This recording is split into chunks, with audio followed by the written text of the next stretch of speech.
A stream of water flowing horizontally with the speed of 15 meters per second gushes out of a tube of cross-sectional area 10 to the power minus 2 meters square and hits a vertical wall nearby. What is the force exerted on the wall by the impact of water? Assume that there is no rebound. Firstly, we will calculate the mass of the water passing through per second. As we know, the formula for mass is equals to density into volume. We can write volume as area into velocity.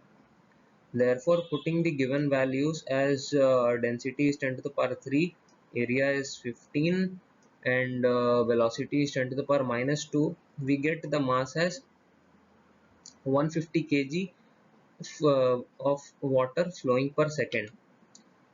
As force is defined as rate of change of momentum, we can write momentum as mass into velocity divided by t. Therefore, getting the force as 2250 newtons.